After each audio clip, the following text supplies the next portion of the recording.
Ever been in a situation where understanding the company financials could have changed everything for you? Oh, definitely. Maybe you're looking at a new project, numbers looked okay, but something felt off. Or trying to figure out bonus structures, always a bit murky sometimes. Exactly. That feeling of being just outside the loop when the finance talk starts.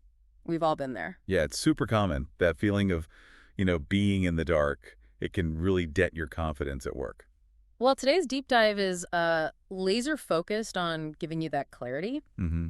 We're diving into Financial Intelligence Revised Edition, a manager's guide to knowing what the numbers really mean. Right, by Karen Berman and Joe Knight. And their goal, like ours, isn't to make you an accountant overnight. No way. It's about giving you that straightforward understanding, knowing what the numbers actually tell you. Exactly.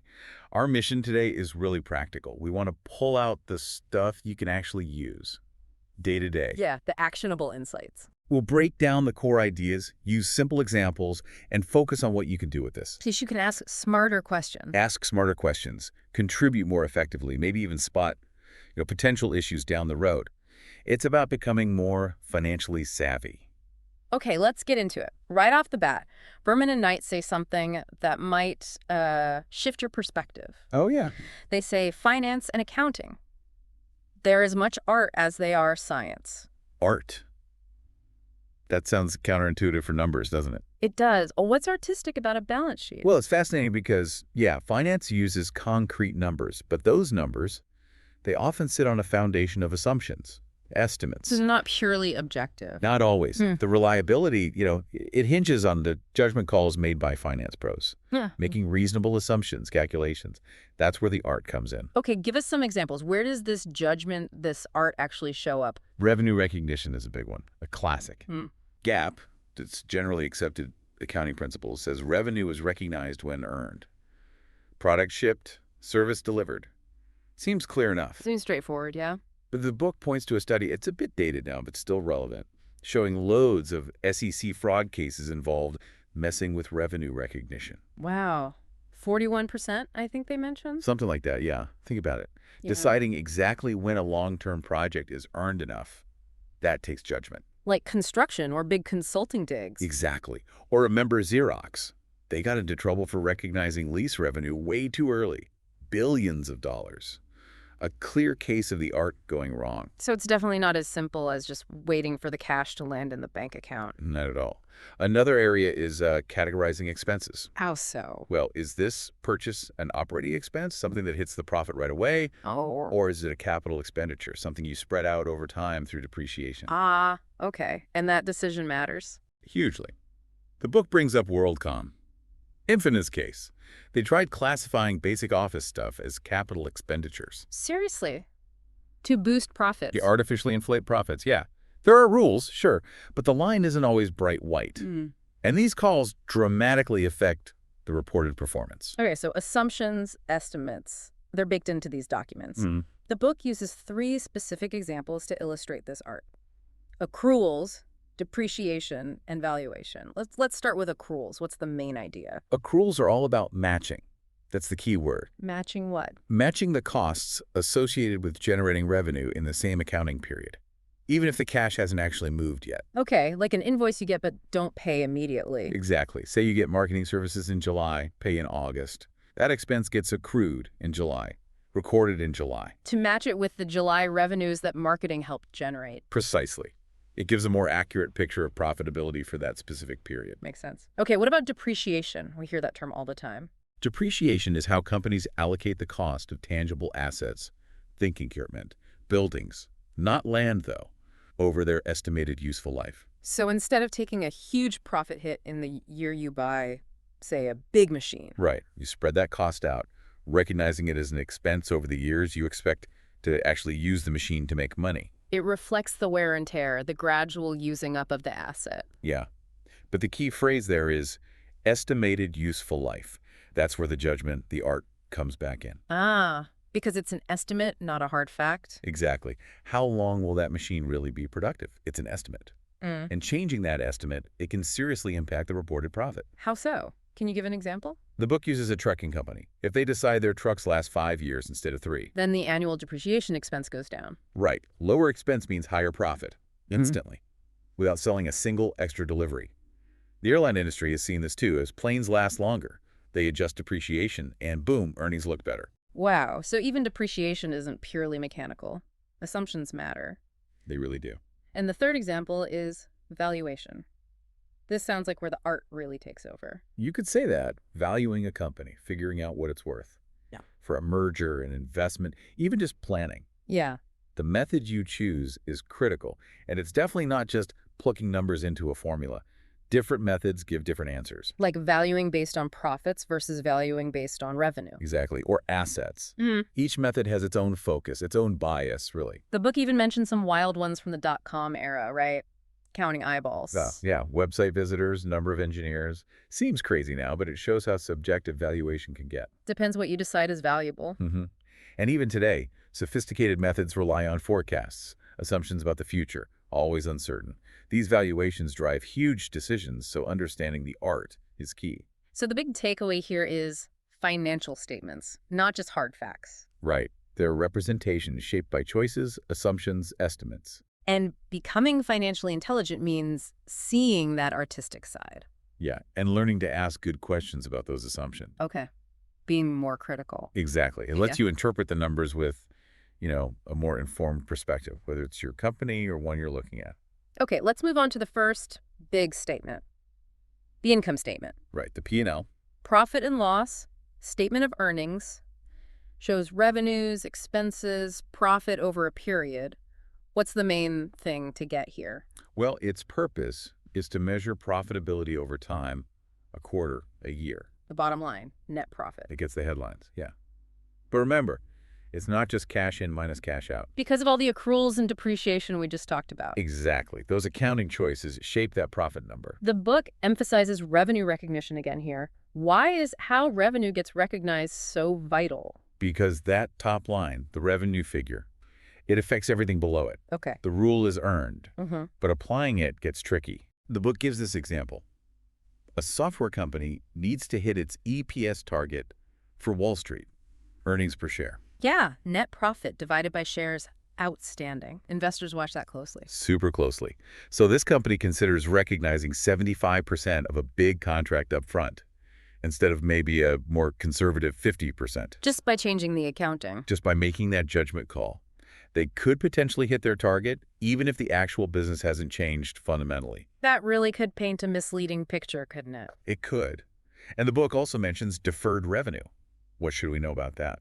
Deferred revenue is cash received for stuff you haven't delivered yet. Like a magazine subscription paid up front. Perfect example. Or airline tickets. That cash isn't revenue yet. It's a liability on the balance sheet, an obligation. Until you deliver the magazine or provide the flight. Right. Seeing lots of deferred revenue can actually be a good sign future business already paid for. But a sudden drop might signal issues. Okay, interesting. It's like a promise of future value. Now, below revenue, costs and expenses. First up, cost of goods sold, COGS. Or cost of services, COS. These are the direct costs tied to making the product or delivering the service. Materials, direct labor for a manufacturer. Yep. Or the cost of the merchandise for a retailer. And even here, there's judgment. Some, yeah. What exactly gets included? The book mentions a sales manager arguing to move some costs out of COGS into operating expenses. To make the gross profit margin look better. Exactly. Might be legitimate, might be pushing it. Understanding the categories is key. So there's wiggle room. What about operating expenses? What's in there? That's your overhead. Costs not directly tied to production. Like rent, utilities. Rent, utilities, R&D, marketing, sales salaries, admin costs, all that stuff. And companies present this differently. Yeah. Some lump it all into SG&A, sales, general and administrative. Others break out big chunks like R&D or marketing, especially bigger companies, giving more detail. And depreciation shows up here too, right? As an expense. Absolutely. Depreciation for tangible assets, amortization for intangibles like patents, they're non-cash expenses. Right. No cash actually leaves the building when it's recorded. Correct. But they reduce profit. Remember the trucking company, their depreciation directly hit their reported profit. Got it. The book also flags one-time charges. Why the caution? These are unusual expenses, not expected to recur regularly. Like restructuring costs. Yeah. Or writing off bad inventory. Exactly. Or maybe gains or losses from selling off a factory. The potential for art here is high because Estimating these often involves big judgments. Okay. The book talks about taking the big bath. Meaning? A company might overestimate these charges in a really bad year. Makes that year look worse. But then future years look better. Potentially, yeah. Oh.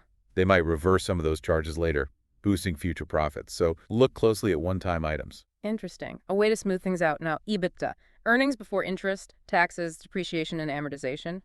Why the focus on that sometimes? EBITDA tries to get at the core operating profitability Wow. by stripping out financing costs, interest, government stuff, taxes, and those non-cash accounting items, D&A. So it's a cleaner look at the underlying business performance. That's the idea, regardless of how the company is financed or taxed. Okay.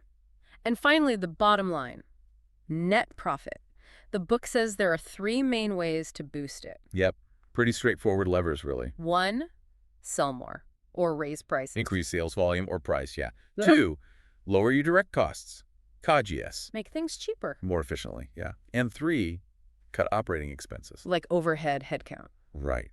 But the book warns that just cutting costs, especially people, can backfire long-term. Morale, innovation. True. Sustainable profit usually needs strong sales, too. Usually a mix. Strong sales, efficient operations. The book also introduces contribution margin. How does that help us? Contribution margin looks at profit per item, basically. You take the sales price of one unit, subtract only the variable costs directly tied to making that one unit. Okay, so not the fixed overhead costs. Right.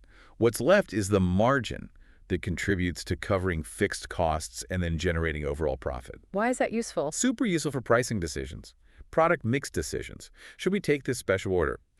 If the contribution margin is positive, maybe yes, even if the full allocated cost isn't covered. Helps compare products, too. Focus sales efforts. Definitely. Focus on the stuff with the highest contribution margin. And briefly, exchange rates for global companies. Yeah, if you sell overseas, currency fluctuations matter. A weak foreign currency means fewer home currency dollars when you translate earnings back. Reduces profit. Can do, yeah. Or boost it if the currency strengthens. Companies use hedging to try and manage that risk. So looking at an income statement, don't just stare at the net profit. No. Understand the revenue recognition. What's in those cost buckets? Any funny one-time stuff. And for our own jobs. Think about how your work hits the revenue or expense lines you touch. That makes you way more effective. Right. Sales, operations, HR, everyone impacts it somehow. Everyone. Understanding that connection is power. Okay, statement number 2. The balance sheet. The snapshot. Right. What a company owns, assets, and owes liabilities at one specific moment, and the difference is owner's equity. Assets, liabilities, plus equity. The fundamental equation. But like the income statement, the book says this snapshot isn't always perfect focus. That's key. The values on there often involve estimates, judgments, just like the income statement. Let's start with assets. What the company owns, what are the main types? Generally current assets and long-term assets. Current means short-term. Yeah. Easily converted to cash within about a year. So actual cash, accounts receivable. Money customers owe you. Right. Inventory. Yeah. Prepaid expenses like insurance you paid for upfront. And long-term assets. Useful life longer than a year. Property, plant and equipment, PP&E, buildings, machinery. Okay. Also intangible assets, patents, trademarks, brand names. Goodwill that often comes from buying another company for more than its identifiable assets are worth. And how are these valued? The book says usually historical cost. Generally, yes. What you originally paid. It's seen as more objective, less biased than trying to guess current market value for everything all the time. But there's an exception, mark-to-market. Right, mark-to-market accounting. Used for certain assets, mostly financial instruments like stocks that trade publicly. And what does it do? You have to value them at their current market price on the reporting date. Even if you haven't sold them? Yep. Those unrealized gains or losses hit the income statement. Can make earnings jump around a lot. The book mentioned the 2008 crisis in relation to this.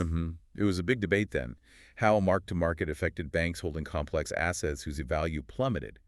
Understanding when it's used helps gauge potential volatility. So even assets aren't always fixed values. Okay, liabilities, the other side, what the company owes. Also split into current and long-term. Current is due within a year. Usually, yeah.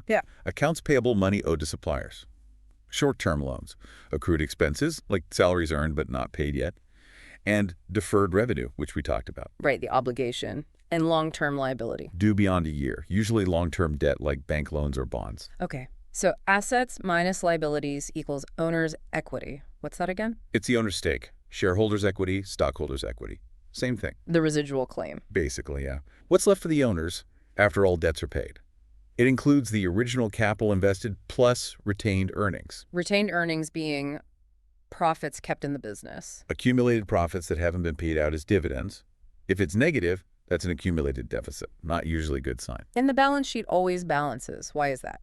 Quick example? Simple. Take out a $50 K loan, liability up $50K. Okay. You get $50 K cash, asset up $50K, balanced. Right. Now spend that $50 cash on equipment. Cash asset down $50K, equipment asset up $50K, still balanced. Every transaction hits at least two places. Always to keep assets, liabilities, plus equity true. And the income statement feeds into this, right? They're connected. Absolutely. Profit from the income statement increases retained earnings. Which is part of equity on the balance sheet. Exactly. Losses decrease it. Operational decisions link them too. A marketing campaign, an expense, hopefully leads to more sales, maybe more accounts receivable, an asset. It all flows through. The book revisits expense versus capital expenditure here. Remind us why that distinction is so critical. Because getting it wrong distorts both statements. An expense hits the income statement now, reducing profit. While a capital expenditure Goes on the balance sheet as an asset. Its cost is spread out over time via depreciation on the income statement. and WorldCom classifying operating costs as capital. We had their short-term profit look way better, but hid the reality. It inflated assets, too. Vital distinction for assessing real performance and financial structure. So the balance sheet gives us a picture of stability, solvency. Yet many savvy investors look here first. It shows the financial structure, the debt load, the asset base. Gives a sense of long-term health. More fundamental than just one quarter's profit. Often, yes. Okay, third statement. Statement of cash flows. This tracks the actual cash. The real dollars moving in and out. Super important. Because profit doesn't equal cash. Right. You can be profitable and run out of cash. The book stresses this. But it also says the statement can seem complicated. It can feel that way. Yeah. The categories, how it reconciles net income, it's less intuitive maybe. Yeah. But it's so valuable. Shows where cash comes from, where it goes, the lifeblood. Okay, it breaks cash flow into 3 buckets. What are they? Operating activities, investing activities, and financing activities. Operating. Cash from the normal day-to-day business. Customers paying bills, paying suppliers, paying employees. Positive cash flow from operations is usually a very good sign. Healthy core business. Investing activities. Cash used for or received from long-term assets. Buying new equipment, selling old buildings, investing in other companies. Usually outflows representing investment in the future. And financing activities. Cash related to debt and equity. Borrowing money, repaying loans, issuing stock, buying back stock, paying dividends. How the company funds itself. The book uses Sweet Dreams Bakery and Fine Apparel to show profit versus cash differences. Can you recap? Sure. Sweet Dreams Bakery. Profitable on paper. Yeah. Customers paid slow. Suppliers wanted cash fast. Always scrambling for cash. Profitable, but cash poor. And Fine Apparel. Cash retailer, good vendor terms, strong positive cash flow early on, even while showing a loss on the income statement. Wow. So completely opposite situations. Exactly. Underscores that profit and cash are different beasts. Managing profit takes operational skill. Managing cash takes working capital management, CapEx discipline. Need both. A positive net income definitely doesn't mean the bank account is full. Nope. Both are vital, just different. How does the cash flow statement link back to the other two? It's the glue, really. It starts with net income from the income statement. Okay. Then it adjusts for non-cash stuff like depreciation.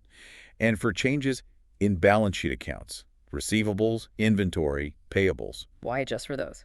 Because a change in receivables, for instance, means sales happened, income statement, but cash hasn't arrived yet.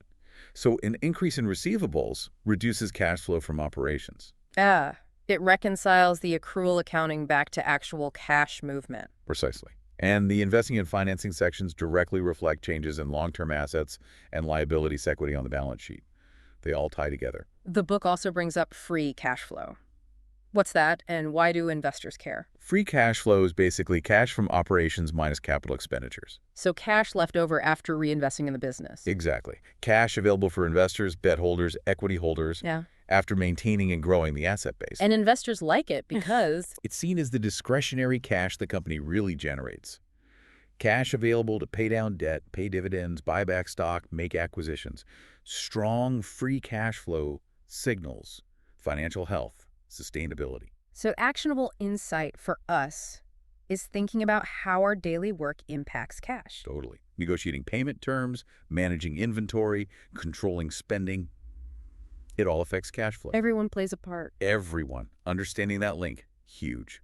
Better decisions all around. Okay, we've hit the big three statements. Now the book moves to ratios. Why are these so powerful? Ratios give context. Raw numbers like $1 million profit don't mean much alone. Is that good or bad? Exactly. Ratios put numbers in relation to each other as percentages or simple comparisons. Lets you compare over time or against competitors. Much easier to assess performance. The book groups them into 4 types: profitability, leverage, liquidity, efficiency. Let's take profitability first. These measure how well you're generating profit. Gross profit, margin profit on core products, operating profit margin after overhead, net profit margin, the bottom line percentage. Also, return on assets, ROA, how well assets generate profit, and return on equity, ROE, return on shareholder investment. Tracking these shows trends allows industry comparison. Next, leverage ratios. About debt. Yeah, how much debt a company uses. Debt to equity is the main one. Yeah. Compares debt to the owner's stake. Debt can fuel growth. But too much increases risk. You have to make those interest payments. Lenders watch these closely. Makes sense. Then liquidity ratios, what do they tell us? Can the company pay its short-term bills? That's the key question. How do we measure that? The current ratio, current assets, current liabilities, and the quick ratio, similar, but excludes inventory because it might not sell quickly. Low ratios might signal trouble paying bills. Very high might mean assets aren't working hard enough. Okay, finding the balance. And finally, efficiency ratios. These measure how well a company uses assets and manages liabilities. Activity ratios. Like? Days, sales outstanding, DSO. How fast do customers pay? Days in inventory, DII. How long does inventory sit around? Days payable, outstanding, DPO. How long do we take to pay suppliers? And what do these show? Potential bottlenecks. Rising DSO, trouble clipping cash, high DII. Maybe too much inventory, risk of obsolescence. They highlight operational efficiency or lack thereof. The book also mentions ratios investors specifically watch, like EPS, PE ratio. Right. Earnings per share, price to earnings, how the market values earnings. EBITDA, free cash flow we talked about, return on capital or equity, market cap, total company value, book value, net asset value. Understanding the investor view gives another perspective. So ratios provide that crucial context and comparability. Exactly. Valuable insights help identify areas to improve, lead to better decisions. But remember, they're based on those accounting numbers, which have estimates baked in. Always keep the art in mind. Always. Okay, moving beyond the core statements and ratios, the book suggests other tools. Percent of sales analysis. How does that help? Super simple, super useful. You just express income statement lines as a percentage of total revenue. Like COGS as a percent of sales, marketing as a percent of sales. Exactly. Track those percentages over time. See how costs are moving relative to sales. Is marketing spend going up as a percentage, but sales growth isn't keeping pace? Flags potential issues or efficiencies. Right. Gives a clear comparative view. The book also mentions ratio relationships. Ratios aren't isolated. Nope, they connect. Classic example. Profit margin times asset turnover equals return on assets, ROA. Meaning? You can boost ROA by making more profit on each sale margin, or by using your assets better to make more sales turnover. Helps pinpoint how you're driving returns. Understanding the levers. Okay, time value of money sounds academic, but how is it practical? Core idea. Yeah. $1 today is worth more than $1 tomorrow. Because you could invest today's dollar. Right. It can earn returns. Key concepts are future value, what money grows to, present value, what future money is worth today, and required rate of return, minimum acceptable return. And this matters for big investments. Crucial for long-term decisions. Buying equipment, launching a huge project. Present value lets you compare future cash flows from different options in today's dollars. Apples to apples. Which brings us to ROI, return on investment. How do we analyze investments using this? It's a process. First, estimate the costs, all of them. Okay. Second, forecast the future cash flows the investment will generate. That's tricky, involves assumptions. Right, the future is uncertain. Then evaluate those flows. Methods include payback, how fast you get your money back, simple but flawed. Net present value, NPV. Which uses that time value of money concept. Exactly. Discounts future cash to present value, compares to cost. The book strongly recommends NPV as the best method. What else? Internal rate of return, IRR, the discount rate where NPV is 0. Profitability index for ranking projects. And sensitivity analysis testing how results change if your assumptions are off. Checks your work. And WACC. Weighted average cost of capital, the company's overall cost of funds. Basically, the minimum return an investment needs to generate to be worthwhile. Got it. Another big area, managing working capital. What is that again? Working capital, current assets minus current liabilities. So cash, receivables, inventory minus payables, short-term debt. It's the liquid funds for day-to-day operations. Managing it well is crucial for cash flow. And the key levers are? Receivables, collect faster. Inventory, don't hold too much. And payables, manage payment timing. The book has the cash conversion cycle metric. Yeah. DSO plus DII, DPO. Days sales outstanding plus days inventory minus days payables. Measures how long it takes to turn investments in inventory back into cash from sales. Shorter is usually better, more efficient. So managing working capital is about speeding up that cycle. Essentially, yes. Get cash from customers faster, lower DSO, move inventory faster, lower DII. Maybe negotiate slightly longer payment terms with suppliers, higher DPO, but carefully. Don't damage relationships. It frees up cash tied up in operations. Exactly. Cash you can use elsewhere. Finally, the book talks about creating a financially intelligent company. What does that look like, and how do you get there? It means people across the company understand the financials and how they contribute. Benefits are huge. Better decisions, better performance, more engagement. So not just finance knows the numbers. Right. Break down silos, get finance talking with operations, marketing, everyone, share relevant financial info. Transparency builds trust and understanding. Training helps. Definitely. Financial literacy training for non-financial managers is key. And visual scoreboards making key metrics visible so everyone knows the score. Makes finance less of a black box. Turns it into a tool everyone can use to help the company win. Okay, fantastic. Let's wrap up. If you had to pick the top, say, 3 to 5 absolutely crucial takeaways from this deep dive for our listeners. Okay, number 1, remember the art. Financials involve assumptions. Look beyond the bottom line. Ask about the drivers. Got it. Be critical. 2, profit is not cash. Understand the difference. Cash flow is critical. Know how your actions impact both. Key distinction. 3, get familiar with the basics of the 3 statements. Income statement, balance sheet, cash flow. Know what each tells you. It gives you the full picture. The trifecta? 4, ratios give context. Even a basic grasp helps you compare and understand performance trends. See the relationships. And 5, connect it to your role. How does your work influence the numbers? Understanding that link, that's real financial intelligence in action. Makes you more valuable. Brilliant takeaways. So, listener, here's your actionable next step. Try to find your own company's financial statements, annual report, internal reports, whatever you can access. Yeah, take a look. And using what we discussed, pick 1 or 2 numbers relevant to your job. Try to figure out what drives them, what business activities make them go up or down. Great first step. Makes it real. And for a final thought to chew on, Okay. now that you've got this glimpse behind the numbers, what assumptions are most critical in your company's reporting? And how could understanding them better change the way you make decisions or contribute? Good question.